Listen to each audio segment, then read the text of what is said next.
Hi,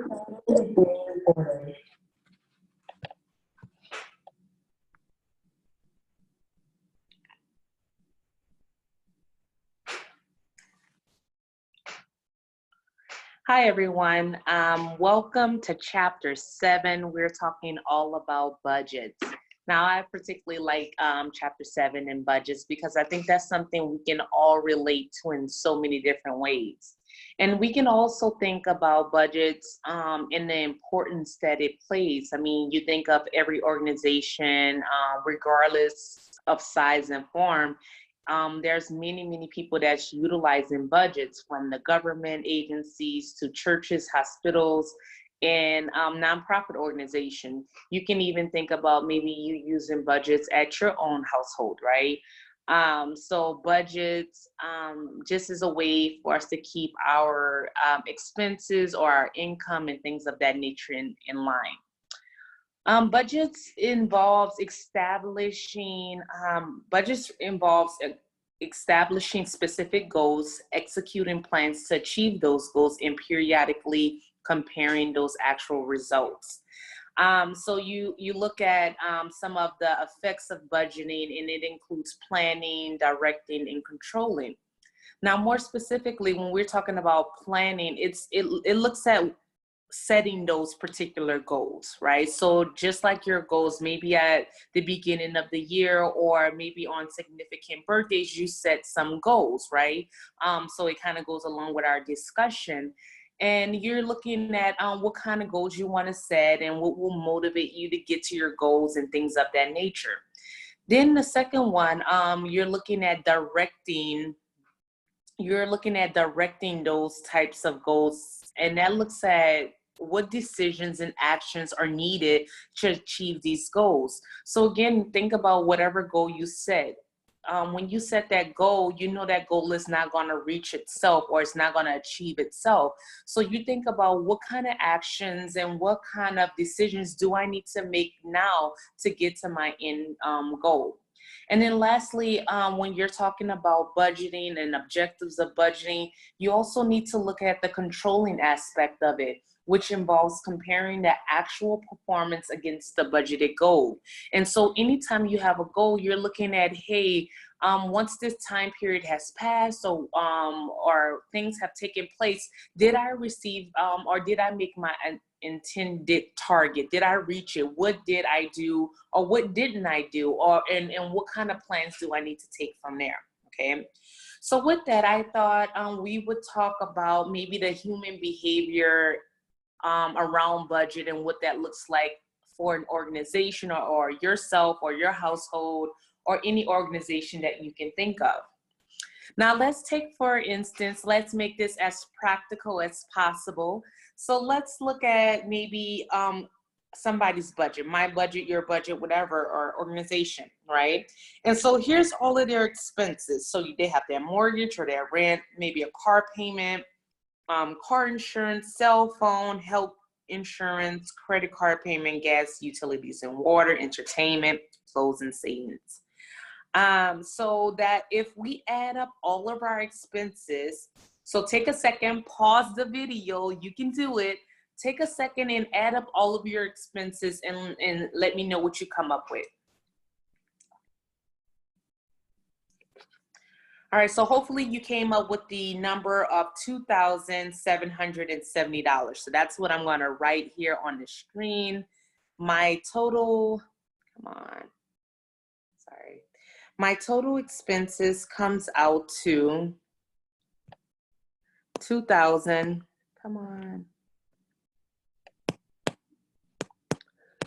oh, well, it doesn't work. But anyways, my total expenses come out to $2,770, okay? So now let's look at how this may affect everything that I have here, okay? So I'm not gonna worry about the pen because it's not working. Okay, so let's see if how this will affect us at different levels of income. So if your income is $2,800 a month, then the question is, do you have enough to cover your expenses? So your expenses is $2,770 and your income is $2,800. So if you quickly do the math, what you should figure out is that you will have $30 left over, right? 2,800 less 2,770, you get $30. And sadly enough, I mean, things are tight, right? We can all agree, like, man, I hope I don't cough. I hope I don't get sick, or I hope my car doesn't break down because I don't think I'm going to be able to cover it, right? So you can look at this same idea when it comes, or this same logic when it comes to businesses. Sometimes when an organization when the organization's budget goals are too tight, then it makes it very hard or impossible to achieve. So the very thing that is supposed to motivate your employees or motivate you to get to, it's this the very thing that's discouraging you because it seems like it's an impossible carrot or impossible goal to achieve, right? So if you're like, hey, I want to save $1,000, but your income is only, maybe $1,300, unless your expenses is $300, it's going to feel like nearly impossible to do that unless you're getting a side hustle, side job, or something of that nature. Okay, so that was the information. And like the idea number one is, if your budgeted goal is too tight, then it makes it feel as it's impossible or very hard to achieve. And usually when that happens, employees feel discouraged, right? They feel very discouraged from achieving that goal. It may not feel attainable, right? And that's the last thing you want from you or for your employees. All right, next. So let's say you have an income of $5,000 and your expenses does not change, right? So you're sitting at your expenses was $2,770 and your income is $5,000. So if we did some quick math, it shows that we have a hefty amount of discretionary income, like extra money, right? And that comes out to $2,230. So we can all agree that maybe this person is living below their means and things of that nature. Now, this one is, if we can apply this one to the idea of the concept of a business, when budgeted goals are set too loose, then it's too easy to achieve or accomplish. So people tend to relax on their laurels, or they may say, oh, well, I'll get that, no problem. I'm going to slack off for most of the year. And then in the latter quarter of the year, I'll pick up steam. And since my goal is so easy, I can achieve it, right? So the book kind of goes into this whole idea of budget padding, or also another term for it called budgetary slack. And it's just basically saying the idea, or it's explaining how this creates inefficiencies because you are adding extra padding to your budget. And it's not a good idea, right? All right, so then last but not least, we have an income of $2,000. And again, our expenses will not change, does not change. Our expenses is still at the $2,770. All right, so it don't take a rocket science to figure this out. If your income is $2,000 and your expenses is $2,770, let's be real, you in trouble, right? You're like, dang, I don't know how we gonna do this, right? So this is where in organizations, this is where the idea of your budgeted goals conflict with the objectives of the company and the employees. No way, however you flip this budget, right, of what we're looking at on screen, no matter how you flip it, at the end of the day, you don't have enough income to cover all of your expenses. You are living beyond your means. So when you're setting, or when companies or you yourself or nonprofit organizations are setting goals, you need to make sure that you're not setting conflicting goals. So maybe one of the goals is for an organization is to grow their sales, right? Every company wants to grow their sales. However, if you start taking on customers that maybe you may start selling to more customers, but if you start to acquire more customers that have bad credit or that's not really going to pay you back, yes, that you can make the sale to them, but what's the likelihood of you receiving your money back, right? Or you receiving payment? So overall, a firm may suffer reduced profitability for bad debt if they're selling to customers that will not pay them back.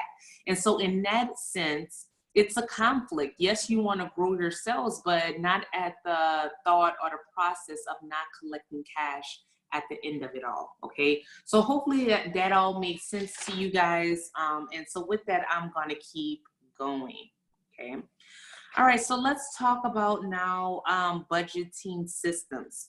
So budgeting for organization is usually for a fiscal year. So what I can tell you, when I was working in industry or a corporate America, or however you want to say it, we usually did budgeting a year out. So right now, as we're in 2020, while things are up in the air right now, when you come back to normal, most of the accounting department or the internal managerial team is going to start working on the 2021 budget, right? And so they're going to be looking at, hey, where do we want sales to go? What does that look like for our organization, and how we're competing against our competitors? So usually an annual budget is subdivided into shorter periods. So maybe in quarters, months, and weeks. So think of your own organization or your own business, right? Or your own budget. Usually, if you get paid a salary or something of that nature, you want to split that down into like maybe what you make in a monthly basis, so you're better able to track your spending and understand where your money is going, so that when you have to pay a bill, you can understand how that flows within your income stream. Okay. So when you're developing a budget, man, oh man, I spent a lot of my career developing budgets, and I can probably spend the rest of this semester talking all about the development of a budget and who is key players and the purpose of that, and having buy-in. But I will spare you guys. I really like budgeting from so many different angles. But when you're developing a budget, there's so many key players that you need to take into account. And some of those key players include the plant manager, the controller, which is like maybe the head accountant, the general manager, the sales manager, and the production manager. Now you may wonder, oh, why do you need so many people coming up with numbers and figures and forecasts, right? But the reason you need that is you don't want the accounting person to come up with all of the numbers, because unfortunately, accountants have gotten the name of penny pinchers, right? Or bean counters, or whatever they say about accountants. And they tend to want to save as much money as possible or spend as little as possible, so that they can have more money at the bottom line. But you don't want the accountant to come up with all of the numbers, because we are the people that's overseeing the accounting process, maybe making forecasts, but we don't understand or know exactly how many people is needed to do a particular part of the process. That's where the plant manager and a general manager and the sales manager and all of the production managers, that's where they come in and play. We need to know how much money do they need for the marketing department, how much money do they need for HR, and so forth and so on. So we need all of these people to be a part of it, and so we can also have buy-in from those departments, right? Because if I gave you, or imagine this is your own budget, if I said, hey, you're only going to be able to spend $300. Well, you wouldn't feel great about that decision because it was handed down from someone else. But if you came up with that budget yourself, then you're more likely to stick to it, because again, you have your own buy-in. You had a hand in making that decision. Responsibility centers comes into play when you're talking about who's responsible for the decisions and actions of that budget. Who's going to give the approval for the acquisition of something or the buying of something, okay? All right, and then lastly, when you're developing a budget, the budget is usually summarized by the accounting department. So they're taking the insights and the information and the spreadsheets, if you would like to say, they're taking all of that information and summarizing it up from the plant manager, the controller, and all of the important stakeholders. They're bringing all of that information together so that we can all be on the same page when we review the next fiscal budget. And so that, again, we can have all of the buy-in, okay? So in the next video, I'm going to talk all about the different types of budgeting systems. So hang with me, make sure you take a second, review what I just talked about, and then stick with me for a second as we talk about the different methods of developing a budget.